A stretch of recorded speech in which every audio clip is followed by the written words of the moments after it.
Congress party के कंधों पर बड़ी जिम्मेदारी है भाजपा के विजयी रथ को रोकने की।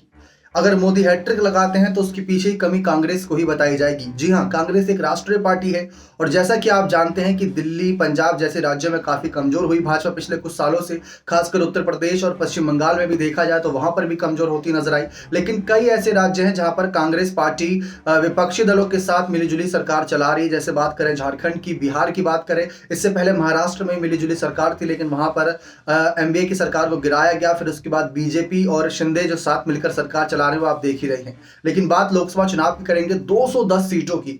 210 सीटों पर अगर इंडिया दल ने मजबूत रणनीति बना ली तो उनको जीतने से कोई नहीं रोक सकता, या यूं कहें कि भाजपा को भी बहुमत मिलने से वह रोक सकते हैं। अब आप समझिए समीकरण। 80 लोकसभा सीटें उत्तर प्रदेश की हैं जहां पर कांग्रेस सपा 2004 या 2009 का इतिहास उठाकर देखें तो बहुत मजबूत हुआ करती थी। बात करें बिहार की तो यहां पर तो पहले से ही महागठबंधन है और जो नीतीश को अच्छी खासी सीटें मिला करती थी एनडीए के साथ रहकर, अब वही नीतीश कांग्रेस का साथ देने के लिए तैयार नजर आ रही हैं।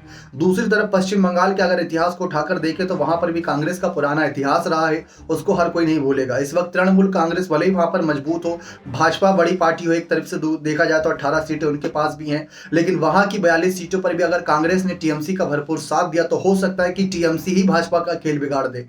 जो कि ममता बनर्जी चाहती भी है कि हम 42 की 42 सीटों पर प्रत्याशी उतारे और कांग्रेस हमारा समर्थन करे। कांग्रेस जो बलिदान देने की बात करे वो यहां पर बात आती है कि उत्तर प्रदेश की 80 लोकसभा सीटों में से अगर वे चाहे तो समाजवादी पार्टी का ज्यादा से ज्यादा साथ दे और बसपा का भी साथ मिल जाए तो चार चांद लग जाएंगे। फिर वहां पर भाजपा को रोका जा सकता है 20-30 सीटों पर। यह इतिहास है, क्योंकि ऐसा नहीं है कि जो भाजपा के नेता है वो मोदी लहर के तहत जीत कर आए, ये बात आप भी जानते हैं। उनका भी कामकाज बोलता है, उनके भी क्षेत्र में अच्छी खासी पकड़ है, लेकिन ज्यादातर बीजेपी में फैसले दिल्ली की सत्ता से ही होते हैं, ये आप भी जानते हैं। और ऐसे में कभी भाजपा को सीट मिलती है तो 70-80, 70-65 सीटें मिल जाती है और कभी नहीं मिलती तो 15-20 सीटों पर ही अटक जाती है। ये पुराना इतिहास रहा है। तो उत्तर प्रदेश में भी अगर विपक्ष एक साथ मिलकर लड़ गया तो कांग्रेस के समर्थन से कहीं ना कहीं बात बन सकती है। अगर हम बात करें यहाँ बिहार की तो बिहार में गठबंधन की सरकार है मिलीजुली, और वहां पर आरजेडी, जेडीयू की बात कर लें या अन्य दलों की बात करें, उसमें कांग्रेस की बात करें तो सबकी अपनी अपनी भूमिका बनती है।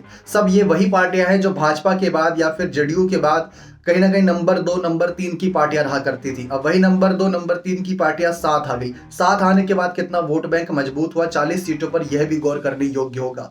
अगर हम महाराष्ट्र लेकर चले तो यहां पर 48 सीटें आती हैं। 48 सीटों पर अगर एमवीए सही ताकत के साथ चुनाव लड़ता है और सीट शेयरिंग बहुत सोच समझ कर की जाए, क्योंकि अगर आप गौर करें पिछली बार से हालात बदले हैं। जहां उद्धव ठाकरे शिवसेना के अध्यक्ष हुआ करते थे, 18 सीट पिछली बार शिवसेना को मिली थी, लेकिन अब शिवसेना दो फाड़ हो चुकी है, यानी कि दो धड़ों में बट चुकी है। करीब ज्यादा से ज्यादा सांसद तो शिंदे के साथ ही चले गए हैं, कुछ 4-5 जो सांसद बचे हुए हैं वह उद्धव के साथ हैं। लेकिन जो सांसद गए हैं उनके चेहरे पर पार्टी चुनाव जीतती थी, या पार्टी शिवसेना के नाम से ही जीतती थी, या ठाकरे की वजह से जीतती थी। अगर उद्धव ठाकरे नाम यानी ठाकरे की वजह से जीतती थी तो उद्धव ठाकरे की शिवसेना की जीत मिलनी तय है। लेकिन अगर शिवसेना या फिर उनके सांसदों की वजह से जीतती थी तो वहां पर एक कहीं ना कहीं हालात बदल सकते हैं, फिर वहां से उनके लिए बड़ी चुनौती पैदा होगी। तो महाराष्ट्र की 48 सीटें, पश्चिम बंगाल की 42 सीटें, बिहार की 40 सीटें और उत्तर प्रदेश की 80 सीटें, ये वो राज्य हैं जहां पर कांग्रेस को बहुत बड़ा सैक्रिफाइस करना होगा।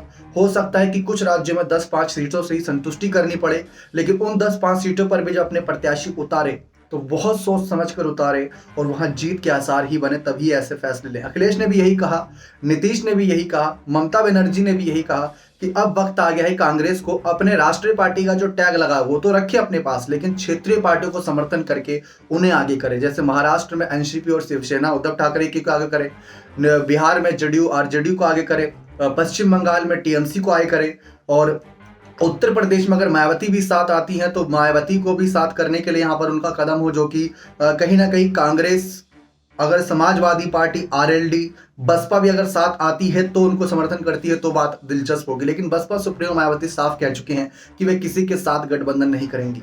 जो मोदी का विजयी रथ का सबसे बड़ा कारण है, कह सकते हैं, जो 4 पहियों पर जो विजय रथ लगातार चले जा रहा है और जीत की हैट्रिक की ओर अग्रसर है, उसमें सबसे बड़ा योगदान उत्तर प्रदेश से है। साल 2014 की अगर बात करें चुनावी नतीजों की, 70 से ज्यादा सीटें वहां पर बीजेपी जीती थी। बसपा 0 सीट पर थी, कांग्रेस 2 सीट पर थी। तो ये हालात थे वहां पर, और समाजवादी पार्टी के पास 5 सीटें थी। बाकी सीटों के खाते भी नहीं, कहीं ना कहीं बाकी सीटों पर बहुत बड़े एक समीकरण बने थे, लेकिन वहां पर भाजपा आसानी से जीतने में कामयाब रही। उसके बाद अगर हम गौर करें तो कहीं ना कहीं बिहार में भी पहले जेडीयू बीजेपी के साथ जो एनडीए में थे, वह एक फायदा कहीं ना कहीं विपक्षी दल उठा सकते हैं। लेकिन उसका भी आंकड़ा डराने वाला है कि जब जेडीयू उससे पहले बीजेपी के साथ नहीं थी तो सिर्फ 2 ही सीट निकाल पाई थी साल 2014 में। तो ये आंकड़े डराने वाले हैं, जिसकी वजह से इंडिया दल सोच समझकर कदम उठा रहा है। लेकिन सारी नजरें कांग्रेस पर रहेंगी कि वह कितना बलिदान करता है, कितना नहीं। क्योंकि अगर ममता नाराज हुई, जो कि नाराजगी की खबरें आप सुन ही रहे होंगे, अधीर रंजन चौधरी और ममता बनर्जी के नेताओं के बीच क्या बयानबाजी हो रही है, अगर वहां नाराजगी की खबरें सामने आए तो यहां नुकसान झेलना पड़ेगा। और अगर उत्तर प्रदेश में अखिलेश, जो पहले कहा जा रहा था कि विधानसभा चुनाव में गठबंधन ना होने की वजह से नाराज थे, अगर वहां पर खेल बिगड़ा तो यहां नुकसान उठाना पड़ेगा। और अगर महाराष्ट्र की बात करें तो महाराष्ट्र में अब तक एनसीपी और कांग्रेस ने उद्धव ठाकरे को बहुत ही समर्थन दिया है, उनका मान सम्मान रखा है। लेकिन किसकी वजह से? कि उनके पास 55 विधायक थे, 18 सांसद थे, इस वजह से। लेकिन अब उसमें से 40 से ज़्यादा विधायक बीजेपी के साथ, यानी अलग शिवसेना शिंदे गुट जो है वो बन चुका है, और उसमें 10 से ज़्यादा सांसद शिंदे के साथ हैं। तो वह तवज्जो देना भी कम हो जाएगा।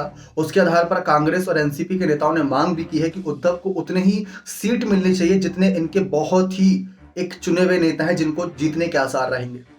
तो कह सकते हैं कि जो कहा जाता है, कहावत है कि छाछ भी फूक फूक कर पीना, ऐसे हालात में इस समय कांग्रेस फंसी हुई है। इसी वजह से सीट शेयरिंग पर अभी आपने नहीं सुना होगा कि किसी भी राज्य में मोहर लगी हो। हम दिल्ली, पंजाब, राजस्थान, मध्य प्रदेश, छत्तीसगढ़ की बात कर ही नहीं रहे, जहां पर कांग्रेस की मजबूती थी लेकिन अब नहीं है। साल 2014 में अगर आपको लेकर चले तो कांग्रेस मजबूत हुआ करती थी, लेकिन उससे पहले अगर 2009 के चुनावी नतीजों की बात करें तो 20-20 सीटें कांग्रेस निकाल लेती थी राजस्थान की 25 सीटों में से। 25 में से 20 सीटें निकालना बहुत बड़ी बात थी। लेकिन आज के समय में देखें तो 24 सीटें तो बीजेपी के पास है। मध्य प्रदेश जाए तो वहां पर 29 में से 28 सीटें आप देखें बीजेपी के खाते की तरफ। तो वह जो एक आंकड़े हैं, बीजेपी ने कैसे खेल बिगाड़ा है। 200 कम से कम सीटों पर सीधा सीधा बीजेपी और कांग्रेस की लड़ाई होगी। लेकिन पिछले कुछ चुनावों से कई ऐसी पार्टियां हैं जिनको बहुत तवज्जो मिली, क्षेत्रीय पार्टियां हैं, कुछ अलग ही राजनीति करके आगे बढ़ी, जैसे आम आदमी पार्टी की बात कर ले, कुछ बहुत ही ज्यादा डाउन चली गई हैं पार्टी, जैसे बहुजन समाज पार्टी की बात कर ले। तो सभी के लिए चुनाव बहुत मुश्किल रहने वाला है। लेकिन बीजेपी ने तैयारी अपनी लगभग तय कर रखी हैं कि किस सीट पर क्या कैंडिडेट कैसे, क्योंकि उनके एनडीए दल में इतनी कहीं ना कहीं कह सकते हैं जो खिचखिच नहीं है सीटों को लेकर।